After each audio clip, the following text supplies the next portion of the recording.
नमस्री यतिराजाय विवेकानन्दसूरये सच्चित्सुखस्वरूपाय स्वामिने तापहारिणे.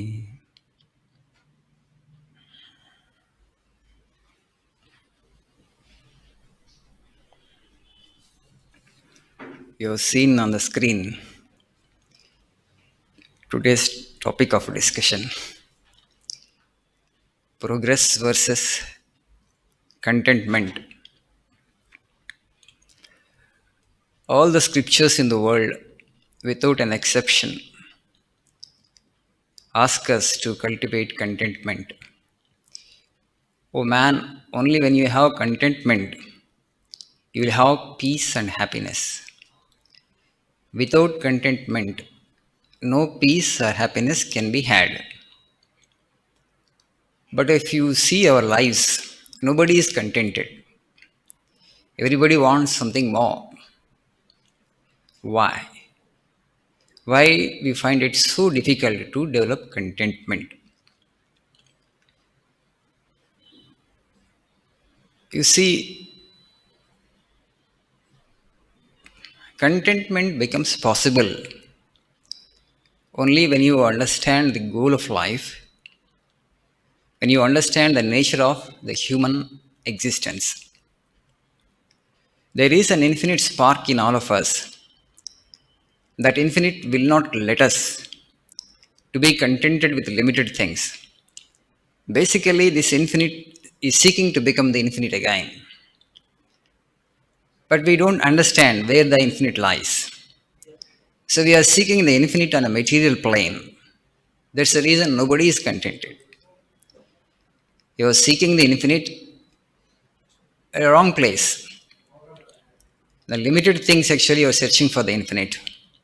And so everybody wants to grab or accumulate as much as he or she can. Then there is competition. Then this race. Then the struggle. So all this is unfounded. In the sense people are searching for the infinite, but without knowing where to search for the infinite.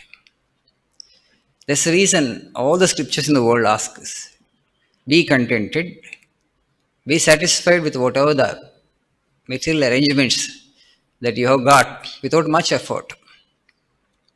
So we find it difficult because we don't know how to work on the other plane. For example, people like Ramana Maharshi, Sri Ramakrishna Paramahamsa, Buddha, all the mystics and the sages, they led a very contented life. How could that be possible to them? Because they shifted the plane. You can't remain contented in the true sense of the term. You have to seek something. You seek the divine. So after the basic necessities of life are satisfied, they turn their attention, they turn their focus to the other two planes of human existence, intellectual and spiritual. So today, if you give sufficient leisure to people, they say, I'm bored. I don't know what to do with this leisure. Because they don't know that they need to work on the intellectual and spiritual plane to enhance the quality of life. Today, these two dimensions we have totally ignored, the intellectual and spiritual. Only the material dimension people understand. Material dimension means I am a physical existence, physical body, and I must provide as much comfort as possible to this physical body. For that, I need to, manipulate matter.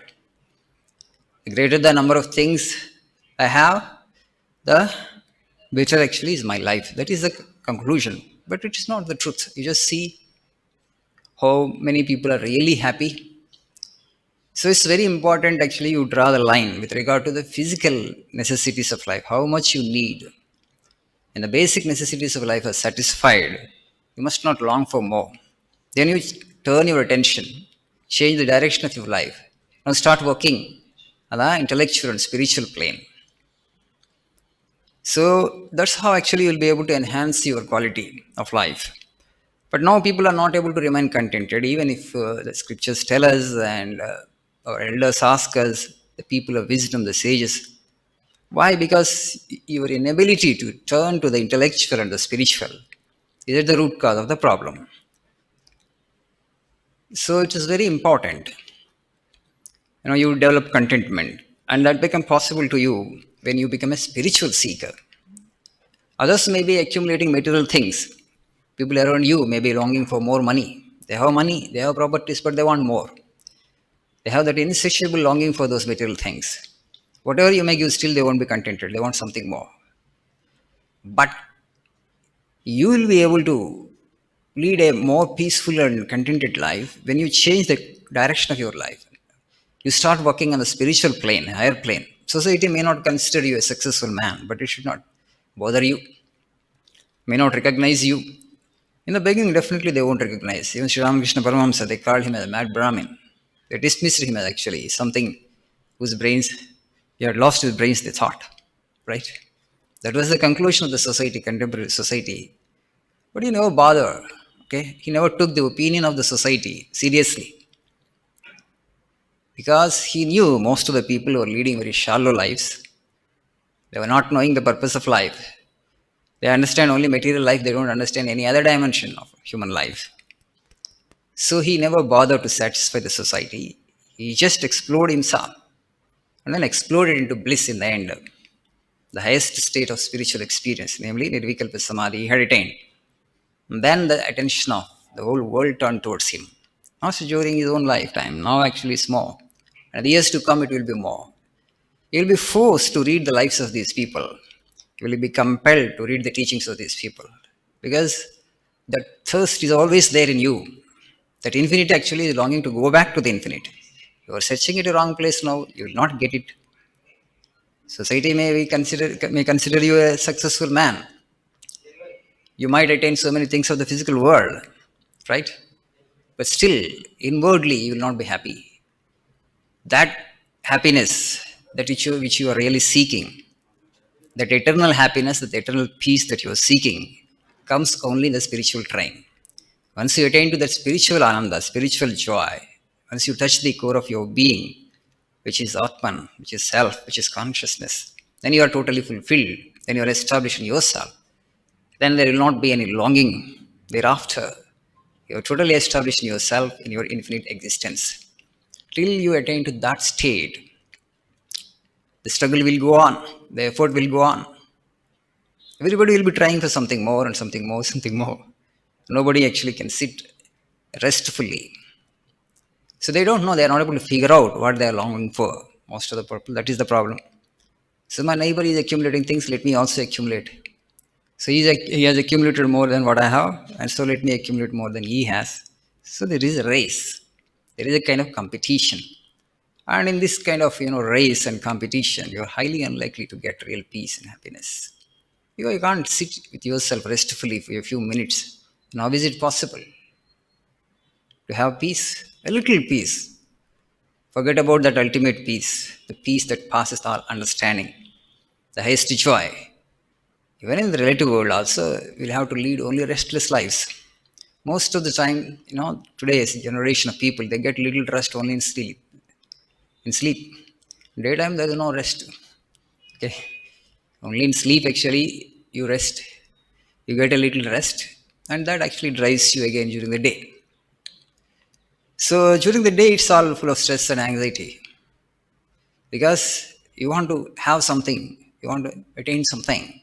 What is that is to be attained? What is the highest thing to be attained? What is the highest thing to be attained? Have you figured it out first? You have to think what is the highest thing to be attained, by gaining which you don't need anything more, by gaining which you don't have to long for anything more. What is that? That is the spirit, that is consciousness. After attaining that, you will be totally fulfilled, and then real contentment becomes possible only for such individuals. Before that, you may preach that have contentment, then only you will have peace and happiness. But the preaching is going on, but nobody, sits restfully, nobody is contented in the world. That is because the spirit in them actually is longing to become the infinite again, because that is its real nature, but we are searching for it in a wrong direction. So people ask the question, if everybody leads a contented life, how is it possible to become, to achieve development, to achieve progress? Are they not contradictory? Okay, all the scriptures are preaching contentment. So everybody is happy with the basic necessities of life, right? Nobody actually is interested to accumulate more and more. Then how progress is possible? That is the question. How we will develop. But before you ask the question, you must prove to me that it is worth achieving the progress. Why should we achieve progress? What is the ultimate objective of progress? Any progress for that matter, any development for that matter, is happiness, right? Any progress or any development, any material manipulation that we are doing, the objective of all that is to achieve happiness, to achieve more peace. But are we getting that? We have done so much of manipulation. But are we getting as a generation? Can we say that we are more joyful than the generation that lived before us? We have more conveniences and comforts, definitely, compared to the other generations. Okay, compared to other generations, we have so many conveniences and comfort. There is no doubt about it. Are we the most joyful and most peaceful generation that has ever lived upon the earth? That's not the case, right? So why that in spite of this much of development and progress, why that much of peace or the happiness that we have been longing, we are not able to achieve? That's because it is not there.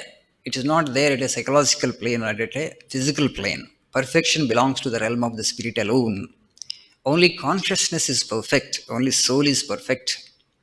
Not the physical body. It is a constantly changing entity. Not the mind. It's also a constantly changing entity. So as long as you are in the realm of this changeful physical and the psychological existence, you will not get real rest or real peace. You can't remain contented. So you need to touch the spirit. You need to go back to your real nature.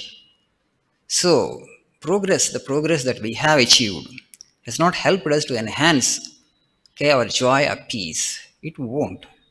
Swamiji says machines can never make man happy. Swami Vivekananda said. Machines can never make man happy. However, you might manipulate the matter, but still you will remain discontented. Because happiness doesn't lie there. Happiness is here. You have to change the subject, not the objective world. But we have come to the conclusion that by manipulating matter or by changing the objective world as much as we want, we'll be able to enhance our peace and happiness, but that will not happen. Because it is not there out. See, happiness or misery, they are the states of mind. You need to focus on yourself. This is called subjective science, this is spirituality. This way contentment is asked of us. The Mahabharata says, Anto nasti pipasaya, tushtistu paramam sukham. Anto nasti pipasaya, for this craving, there is no end. You had craving for something, you got it, and then you won't remain contented. You will long for something more. Anto nasti pipasaya, tushtistu paramam sukham. Tasmas santoshameveha dhanam pashyanti panditaha. So for panditas, for learned people, santoshameveha dhanam. Happiness is the only wealth, real wealth. So that contentment comes only when you turn your life towards the spirit. So others will be trying to accumulate. They will be in the race, but you are not. You will change the very course of direction of your life. People may not consider you successful. People may not respect you. People may even consider you. You're a failure. Your own family members. It doesn't matter. But now you have understood that I need to work upon the intellectual and the spiritual to enhance the experience of life. And such individuals will be focusing on themselves. Then meditation becomes important for you. Prayer becomes important. Selfless service you will value. Then all the spiritual sadhanas that our scriptures are talking about, you will come to them. You want to explore yourself. Because you know that there is this infinite within you. And you need to touch before actually the body drops off. So, at least if the 20 to 25% of the population of the world, if we can make them turn to spirituality and spiritual path, there will be great peace and happiness in this relative world also. Now, today there is not even 1% of the population. So, if your basic necessities of life are not satisfied, then if I ask you to practice or to do spiritual sadhana, you cultivate the intellect and cultivate the spirit, then I'm wrong. I should not say that. But at least good percentage of people, society today, their basic wants are reasonably satisfied. But still they feel bored. Okay, they say if you ask them actually turn to spirituality and they don't understand. Either they will be trying to accumulate more, or they say that I can't enjoy this leisure, I feel bored. That means the goal of life is not clear. The goal of life is not clear. You have not heard or you have not read scriptures. The scriptures say that the ultimate source of happiness, the ultimate source of bliss is within you. The kingdom of heaven is within you. Turn inward. Develop contentment with regard to the physical necessities of life. Try a line that this is much is enough for me. And then the remaining time that you get, because you are not in the race, whatever you have, earned is sufficient for you to satisfy the basic wants. And now the rest of the time and energy you will invest on your intellect and spirit. And you will long for this intellectual development and spiritual development. Are they recognized by the contemporary society? Will they be recognized? No. You may not get any recognition. What does it matter to you? Okay. Today we want recognition. We want approval of the society. If you have more money, society will respect you more. And so you want it. Not that you really need it, but you want to satisfy the society. Oh, that's the problem. But you need to understand that society is not set to the highest standard. Vivekananda says societies and governments are based on bad generalizations. What are those bad generalizations that societies are based on? So, the first bad generalization is their idea of success is wrong. The idea of success, if you go by the society defines this as success, but that's not correct. It's not based on sound reasoning. As I already said, society respects a rich man, though he is not happy from within. So, okay, a rich man is respected though he is not happy from within, because that is a success actually society determines. So he has become rich, but he is not happy from within. These are the wrong, bad generalizations. So, you don't have to satisfy society because the societies themselves are based on bad generalizations.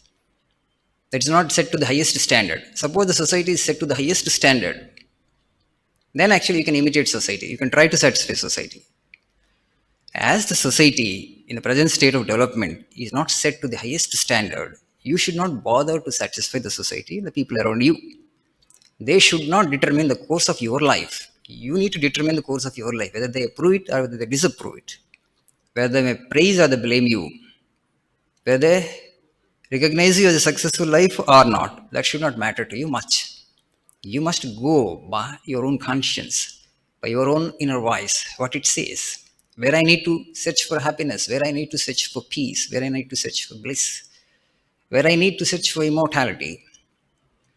What is the highest objective that I can set before me? You need to think and you need to set it for yourself, not ever bothering to satisfy the society or the people around. But that many people find it difficult. That's why Khalil Gibran says, only a fool and a genius can break man-made laws, and then he will become dear to the Lord, he says. Either you need to be a fool or a genius, because a fool doesn't worry about the society. He doesn't think seriously about the society and the people around, what they think of about him, right? He'll go ahead because he's fool. He'll go ahead. And a genius because he transcends society. He knows that society is full of shallow-minded people. Society is not set to the highest standard. He won't bother to satisfy the society. These two people will break man-made laws. They won't bother. And they will actually turn towards God and spiritual path. So we are all in between, that's the problem. We're all in between. So, societies and governments are also based on bad generalization. What are the bad generalizations that governments are based on? You just see today, every government in the world, they want to achieve development and progress. Particularly in India, a democratic government like this, states or center, they want to achieve progress and wants to show it to the people because you have to come back to power again. So I have to show something to people. Next time when you go for votes, you have to show to people something. What do you want to show? Development, physical development, material development, infrastructure development. So they invest all the money in that direction and they go for election again. So this is what we have done. Okay, this much of progress we have achieved. Now you give us vote again. So in the process, because the government they don't understand for a moment that through all these interventions, they won't be able to enhance the experience of life of people. That's why they don't invest a pi, iota on culture or spirituality. Because it cannot be shown. It can't be shown. And it also requires great strength to show. You want to become like Mahatma Gandhi, then it's become possible to see you. I set my life actually as standard for you. You imitate. So you lead to extraordinary simple life you need to lead. Through your life, you have to set yourself as an example. Otherwise, preaching won't work. The government people preach, spirituality, people will not listen. So you have to preach through your life. That is very difficult. At least if you show your life, if you show it through your integrity and honesty, and people may get inspired, but nobody has that kind of patience and that kind of desire or interest. So they want to show this physical development. To show this physical development, you need money. To get money, actually, you need to tax people. So you'll be taxing people because you want to show the development. Next time, again, you have to come back to power. How will you ask votes again? This is the development that we have achieved. This much of money actually was spent on these developmental projects. And 5 years back, how it was and how it is now. Material terms, you can easily show to the people. But other things like if you invest on culture, you won't be able to see it because they are not such tangible things in spirituality. That's why they won't invest on this. They won't invest on that because they won't be able to show it to people that easily. That's why they will struggle, however hard they might, struggle. Sometimes people they don't vote because still I'm unhappy. You say you have done this much of development, but I'm not happy from within. My life has not changed much. You can't really satisfy the desires of a single individual in the world. But everybody has that insatiable craving. When any government or an individual in the government thinks that he or she can satisfy the people by showing this kind of development, they are in a delusion. Okay, maybe if the other party is not even this good, then you might vote for the same party again, but not seeing this development. You will say that I am not happy from within. So otherwise today actually everybody has basic necessary life satisfied. But again, they change the governments. Why? You are not happy from within. That's why Plato said, only if a philosopher becomes the ruler, then people have true happiness and joy. Because he will set himself as an example for us to emulate, because the leader or the king or the ruler knows actually where lies the happiness. So he will not be going for the material things, because when the king himself is not actually going for the material things, the people also won't go for it. They will also search happiness from within. They will lead contented lives.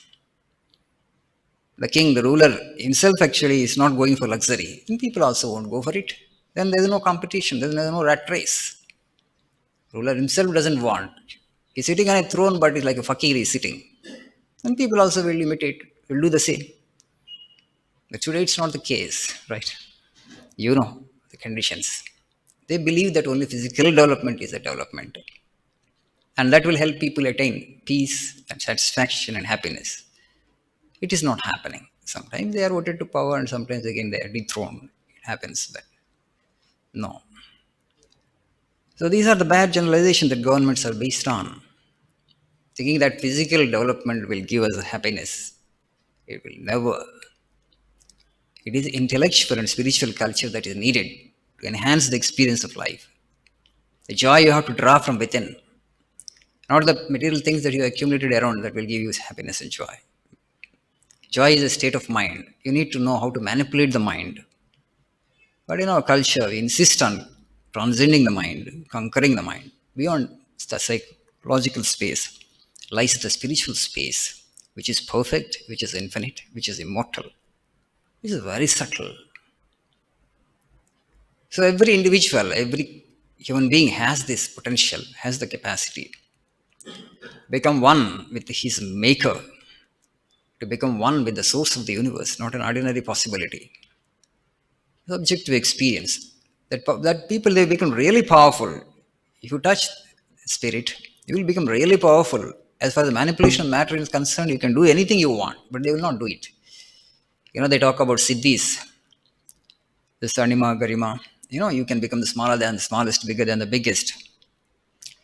During the Mahabharata, when Bhima was going to get that Saugandhika Pushpa flower for Draupadi, on the way he meets his brother Hanuman. So Hanuman was there in that plantain grove. So Bhima had to cross that actually to reach to that lake where the Saugandhika flowers were there. So Hanuman was sitting on the way. Bhima thought, this old monkey is on my path. So he asks, make way for me, old monkey. Then Hanuman says that I am too old. So you jump over me and then go. Then Bhima says that I don't want to jump over any creature because every creature actually is a tabernacle of God. There is soul and Atman in every creature. I can't do that. So make way. And then Hanuman says, I am too old to get up. So please hold my tail and remove my tail and actually make your way. Pull me out from the path by holding my tail and then you go your way. So Bhima tries but he fails. First with left hand he tries to pull him out from the path. Then he tries with both the hands. Nothing works. So then he understands that this is not an ordinary monkey. Then he bows before Hanuman and says, you must be Apsaras, Gandharva, Kinnara, Siddha, who are you? And then Hanuman reveals his real nature that I am Hanuman. And then Bhima expresses desire. You just show me the form, your great form, with which actually you had leapt across the sea. And Hanuman says that that was in Treta Yuga. Okay, now this is Dwapara. So all wise people, they do according to the times. You don't insist on seeing my giant form. Okay. So Hanuman was not willing to show that form. Then Bhima insists that you must show me the form, I am your brother, otherwise I will not leave this place. Then Hanuman agrees and shows the real form. He becomes bigger and bigger and bigger and bigger. And he attained to that size. And afterwards actually says to Bhima, you can't see beyond this. You can't see beyond this with your physical eyes. I can keep extending my form like this for infinite period of time. But you can see only up to this much. So that's actually the infinite. See, he had shown his power. Then he diminishes his size again. So today we read all this as a fiction, but once you touch the spirit, you can't do anything. If you really want to manipulate matter, you can. But I don't care to manipulate because they're fully self-established. And no craving of any sort to display or to prove something to somebody. Only when you approve, do I experience the peace or what? No. Why should I prove myself to you? Because you and I disappeared for them. You are also just a tiny manifestation of the same spirit. I am also the manifestation of the same spirit. I have attained to my real nature and your real nature and my real nature and one and the same. You are yet to attain your real nature. That's all. When I don't see any differentiation or duality, where is the desire of showing myself off to you? That desire won't be there with them. So here, Hanuman did not agree in the beginning, but because Bhima insisted, because he was his brother, he had shown his real form and the other form that which was possible to him. So, that is total fulfillment. That is real progress. But you will find it too big and great and objective. Why all this corruption, all this inefficiency in the system? All this is because of this. Because the rulers are not philosophers. They don't understand where lies happiness. And I think physical development is the only development, and cultural and spiritual development of people is not important. And that is individual. You leave it to them. That's all this race. So much of stress, so much of anxiety. Everybody is searching for happiness. At the end of the day, nobody is happy. We are searching for it on a physical plane. It is not there. This is a simple lesson of life. But to learn this simple lesson of life, it takes eons for people.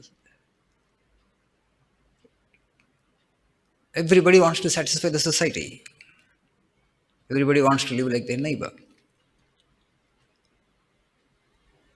You just see the kind of inventions that we have done in the last 200 years.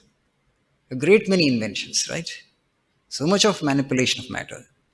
So many comforts and conveniences, appliances we have brought into existence. Why have we done all this?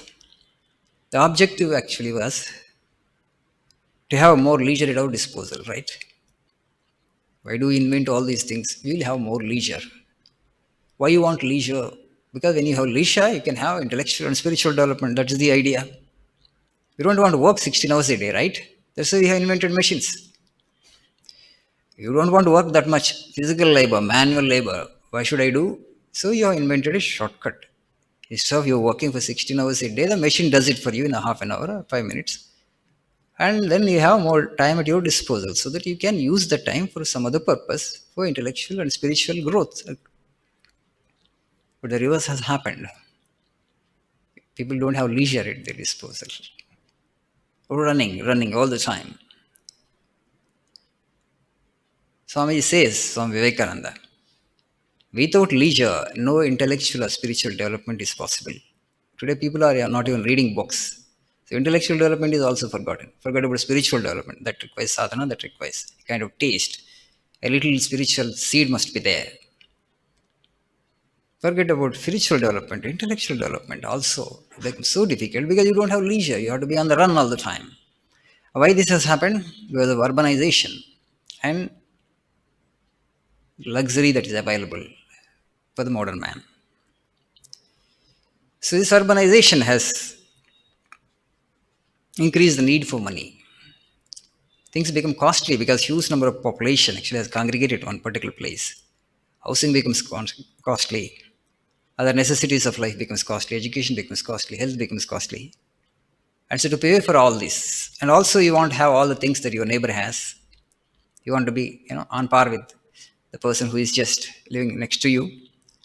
And so more money is required. And that's the reason actually more struggle. You have to put in more effort. That's why no leisure at your disposal. Otherwise, all these things we have invented with one purpose. We'll have more time on our hands so that we can use that time for intellectual and spiritual growth. But the reverse has happened because of this urbanization and the luxury that we have created. Infinite luxury is available for people. That's the reason. So the luxury that I will be able to enjoy is directly proportional to the money that I will gain. That's why nobody is contented. You want to have more and more and more. If you achieve all that, if you earn that by dharma, it's okay. But now you are in such a hurry because this is the only life I have. And let me make the best of life. Let me enjoy as much luxury as possible. Let me provide as much physical comfort as possible to this body. And then, when it's not possible to earn money by dharmic or righteous means and by dubious means, corruption. And what happens if you do that? You have to pay because law of karma. Dharma is important. If you want to progress spiritually, if you want to go towards the truth, dharma is important. Dharma is the basis. Once you transgress dharma, you'll have to pay. You'll have to reap the consequences of your wrong action. That's how actually the universe is designed. And people are not even bothered about that because who has seen that there is a next birth and all these things? Law of causation is there. Law of karma is there. This is a fundamental doctrine of Sanatana Dharma. Rishis have actually discovered these laws that are there in this universe. So don't transgress them. Man-made laws you can transgress and you can escape. But this is the divine law, the spiritual law. None escape the law, Swamiji says. Good, good and bad, bad. Law of karma cannot be hoodwinked, he said. You can't escape the eye of the divine, the cosmic consciousness. So these are in a hurry because the societies are not based on bad generalization. They are based on bad generalizations. The governments are also based on bad generalizations. Physical progress is the only progress. Intellectual progress, spiritual progress of the people, you must strive for. You must help them to achieve that. Money must be invested for culture and spiritual progress and development. Spiritual sadhanas must be taught to people when they are young. You must help them to get a taste for that. That is also not being done. The kind of education that we get only actually helps us to multiply our wants. It is in the very nature of the mind to seek more and more, to have multiple desires. In addition to that, as if that is not sufficient, the education that we gain further stokes the flame. So and everybody has so many desires, and the means to achieve those desires are very limited. Then tension, then stress, then anxiety. Or otherwise, once the basic necessities of life satisfied, yes, turn into the intellectual, spiritual plane. It's not costly. It's free. If you turn your attention, all the leisure, that extra time you have on your hands, towards intellectual and spiritual dimensions, not anybody can cultivate meditation. Anybody can do. You'll get the infinite, and that gives you highest peace and happiness, and it takes you beyond death. Is that not sufficient? Whatever that you might achieve, okay, in this physical world, that will not save you from death. But there is one thing that saves you from death also. That is the spiritual attainment. Once you experience the spirit, body, and mind becomes two, covers outward appendages. You can just set them aside, but still you exist as infinite. Rather, when you attain to that state, these two will become so abominable, so detestable, so loathsome, so disgusting. You prefer to get out of this two as early as possible after attaining to that state. Before that, we hold on to this because this is only, I understand when I say I am. Only physical and psychological, I understand. If you get rid of this sexual, what it's committing, suicide like that. I'm killing myself. It's like that. But once you attain to the spiritual nature, you will not bother to preserve the physical body or the mind, the psychological body. Because now by experience you know that you are something beyond the body and mind. Not actually scriptures have to tell you or somebody else has to tell you. You have understood it for yourself by experience. You have done the spiritual sadhana and you have gotten to the core of your being. And you don't need anything thereafter. That's why it's very important to have contentment. And then the extra time that you get because of the contentment that you have developed, invest it on intellectual and spiritual planes. There is a story in Buddha's Jataka tale, one of the previous lives tale of Buddha, Bodhisattva. In one of his previous births, he was born as a big bull in a farmer's house. Big Red, he was called. There is a brother, small red. Probably they were red bulls, red in color. Big red and small red. And that farmer had a pig also. All the drought work these two brothers would do for the farmer. The Bodhisattva, the big red, and his brother, small red. All the work, all the agricultural work, tilling the soil and everything, done by uh, carrying the grains from fields to house. Everything was done by these two. But the farmer would give only dry grass for these two bulls. Whereas he would feed the pig with oil cake and other rich, dainty dishes kind of thing. And one day, the small red was annoyed seeing this, and he complains to his brother, "Oh, brother, the Bodhisattva, the big red, you just see, we do all the drought work for the farmer, but the farmer gives only this dry grass for us. And whereas, actually, just see how he's feeding the pig. He's feeding the pig with oil cake and so many other things, with rice food, cooked rice." And then the big red says, "Oh, my brother, don't feel jealous of." That pig's name was Monica. Don't feel jealous of Monica. Monica is eating the food of death, he says. What is that food of death? The small red asks. See, farmer is fattening the Monica. He's feeding the Monica with oil cake because next month there is a marriage. Farmer is going to marry his daughter. And he wants to entertain his guests with actually rich food, with nice meat. And he would cut this Monica. The poor Monica is eating the food of death. So don't feel jealous of Monica's food. The same thing. Just as the big red predicted, Bodhisattva predicted, and next month there was marriage in his home. To entertain the guests, actually he killed the pig, the farmer, and prepared nice dish and fed them. And then he says to younger brother, you just see. So the Monica, poor Monica, ate the food of death and cut short its life. So don't actually envy or covet the properties of your neighbor. But if you want to be like your neighbor, you may be cutting short your life. If somebody else has more than you and you want to be like him, and then you'll struggle. Maybe because of his previous good karma, he had attained that without much effort. Maybe for you to reach the same level of material standard of life, you may have to struggle more. You may have to invest your whole life. Still, you may not be able to attain, right? Why comparison? You just be contented. If food is not there, then okay. It's the cause for worry, cause of concern. Basic things are there. Fine. We just see what kind of life Ramakrishna Paramahamsa led. Last class we told that Maratha saints, so many people, they never bothered to manipulate the matter. Okay? Food is taken care of. Basic things are given to you. When you are coming to the world, Lord will provide you. It's His duty and His responsibility. After all, He is our father and mother. So all the struggle is because I want to be like my neighbor. This comparison is unfounded. But how can that be, Swamiji, as we are living in society? Is it possible? Yes, this is possible. You don't worry about the opinion of the society on you. Fine, it's possible. You remove the idea from your mind that I should satisfy society. That's all. You're free now. You're free. You have so much of time at your leisure. Right. Only in India it becomes possible to lead, that kind of life. We are doing anadana, right?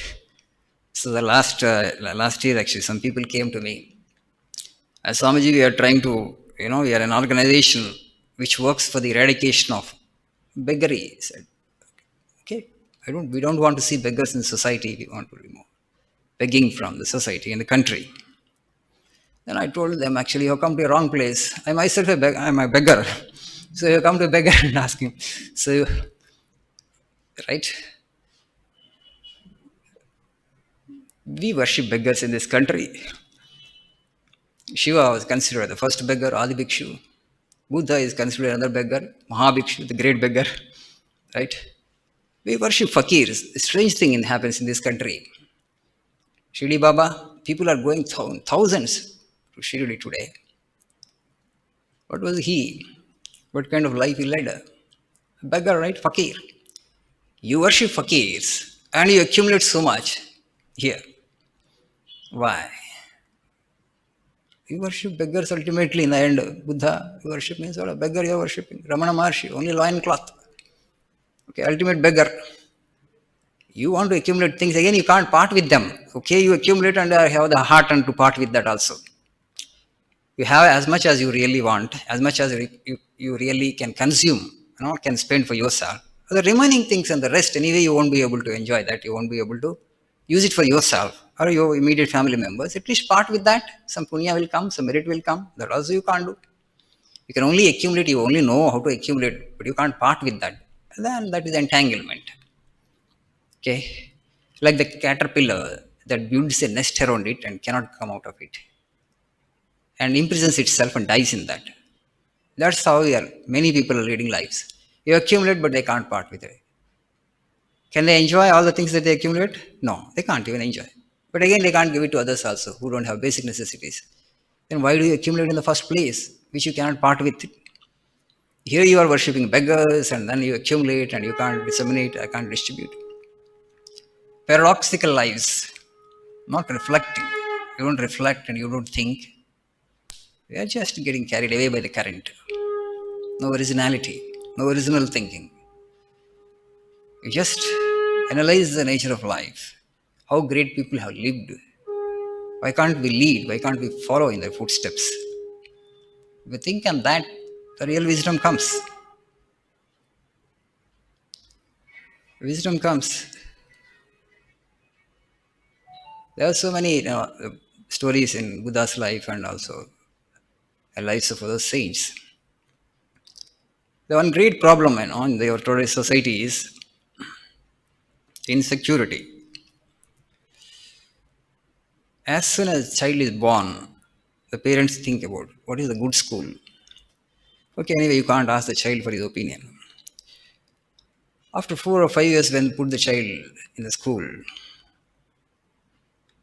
the parents actually instill fear in the child's mind by saying that it's very difficult to live in this world. How will you live? How will you live? As if to earn 2 square meals per day, as if that is so difficult. How will you live? How will you live? You're living in a very competitive world. You must work hard, then only you have survival. Otherwise, you will perish. This is the kind of doctrine, this is the kind of teaching that the parents infuse into the child's mind. And naturally, the fear starts building up the child. And I will set this goal for the child. Should get high marks. Then only you'll survive. Otherwise, you'll perish. Then the race started. Then the race started. It ends only with death, not before. So there is a beautiful story. I have narrated it before, but again I want to tell you in Buddha's life only.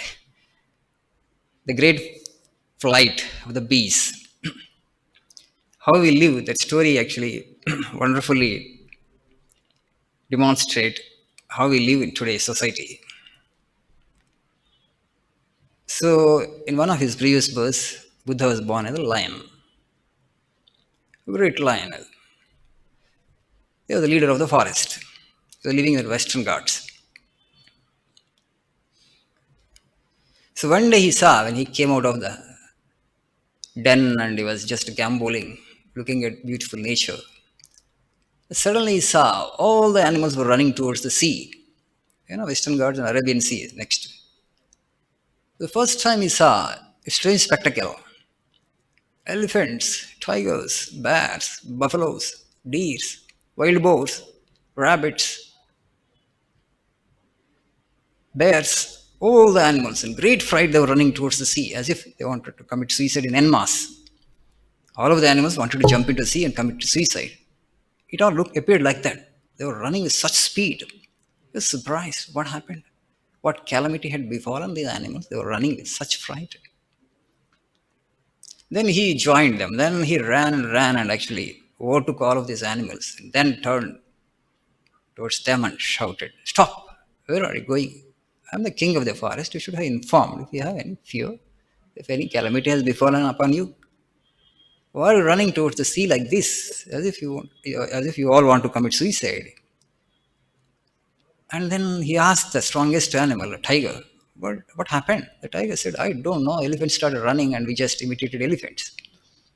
We asked the elephants, "We don't know." The buffaloes started running, we imitated the buffaloes. And we asked the buffaloes, that "We don't know." He said, "The bears, we started aping the bears. Bears were running in fright, we just joined them." We asked the bears, "We don't know." The deers actually created this panic in us. Run, run, run, they were telling, and so we also joined them. And then he turned towards the deer. Deer said, "We don't know." The boars actually started running. They said, "Run, run, run, save your life, otherwise you will be perished." So we started following the boars. Then boars, he asked. And then boars showed the rabbits actually were shouting that, "Run and save your life, run and save your life." So we started following the rabbit. And then he asked the rabbits. Then he said, all the rabbits pointed out to a tiny rabbit. Okay, this tiny rabbit started saying that earth is collapsing, run and save your life. Earth is collapsing and run and save your life. So we joined because it started running in fright. First, it all happened with that small rabbit. Then Buddha, the Bodhisattva, understood and he said, "What happened?" Then tiny rabbit was shivering. "Don't fear. You just tell me what happened."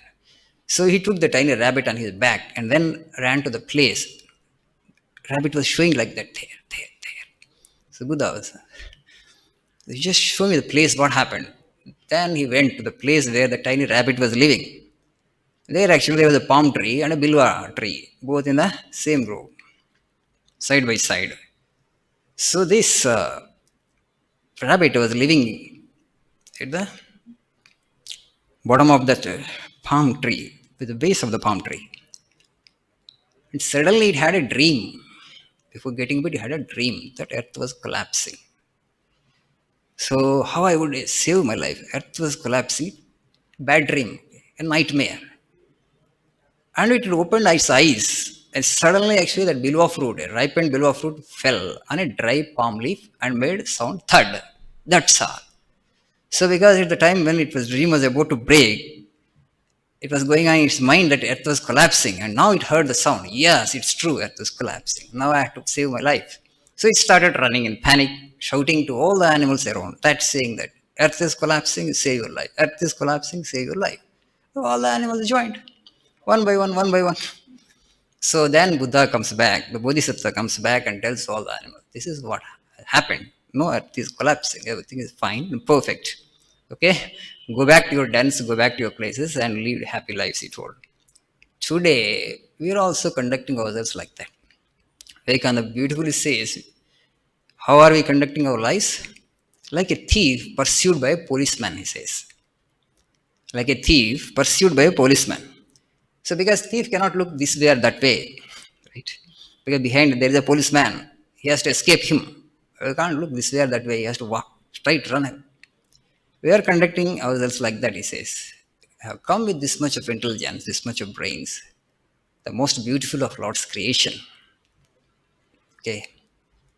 But the way we lead our lives, maybe sometimes we have to learn lessons from animals. They are conducting themselves more gracefully. It may be a little, harsh, but I am saying this. With all our boast of knowledge, with all our boast of education, with all our boast of development, this much of tension and anxiety, stress means the fundamentals are not correct. What happened to our intelligence? What happened to genius? We are on the top of the pyramid. We are the most intelligent animal, most intelligent species of God's creation. Where have we gone wrong? We need to think, we need to reflect. How much we need just for the physical sustenance. Because we don't know where to invest the remaining time and energy. That's the problem. So then, because of the stress and anxiety, then the other consequences, when there is so much of stress in the mind, then naturally physical diseases will come. Okay, sooner or later it will manifest as disease at physical level. Or we think it is natural. We think it is natural. No, it is not natural. It is unnatural. It is our own making. Lord never meant, you know, that man should lead this kind of life. We have made it like this. We made a mess of life. The fundamentals are not clear. So God actually, just for an experiment, He has given us more intelligence. The animals, they don't have this kind of trouble because their intelligence is very low. They are very dull. Just for an experiment, God has given us, this animal, more intelligence. That's all. The use problem. We're confused. How to use this intelligence? Way to use. A little more intelligence and a little more freedom. That has become a big problem. Our intelligence has turned against us, as it were. That means we have gone wrong somewhere, and then we have to fix that first. So it's very important that you increase the spiritual aspiration. More number of spiritual seekers we need, nobody else. More people who understand, who don't care to satisfy the society, who want to work upon themselves. People who want to work upon themselves, they will change the course of human civilization. But their number is very small now, too small. The percentage must be increased. There was a point, there was a time in India's history, 30% of the people used to be ascetics, men of renunciation, conscious seekers after truth. They would be all around to see for the rest of the people. So for the rest of the householders, it would be very easy to follow them. So anyway, the things of the world are very temporary and transient. And this is the life of a monk, life of a renunciate. They would follow the example.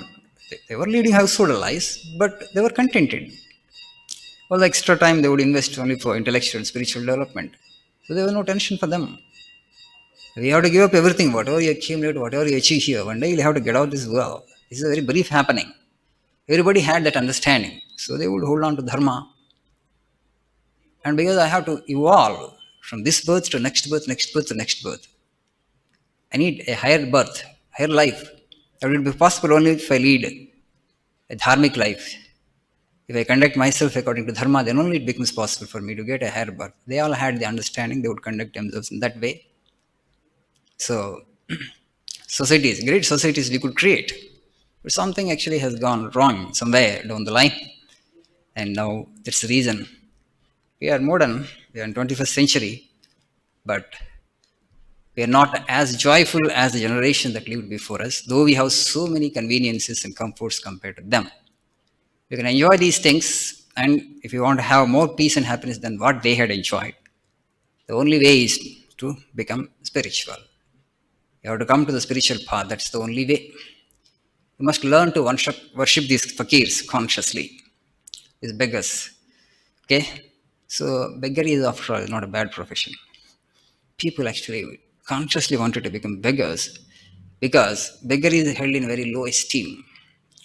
Beggar is held in very low esteem. I want to be esteemed very low so that I will get out of the pride or the ego or the I consciousness. It's not easy to beg. I will give you a begging bowl and you go and beg across the streets. People will shun you. Go, go, go away, they will tell. It's not easy to bear that taunt, that disdainful look. So it will hit you somewhere. Okay, it requires great strength to beg. Because that is the lowest calling for sure. But people consciously, voluntarily wanted that lowest calling so that you can kill this ego, a root cause of all suffering. I am the lower than the lowest. That is self effacement, self abnegation. When you attain that complete self abnegation, you are in bliss, you are in Ananda, you are the infinite. So let us worship now these fakirs, these beggars, these mystics, these mendicants consciously. That's not an ordinary thing. Only evolved people can do that. So let us prove that we are evolved human beings by doing all these things consciously. So today we shall stop here. So just we shall meditate for 1 minute before we disperse.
Om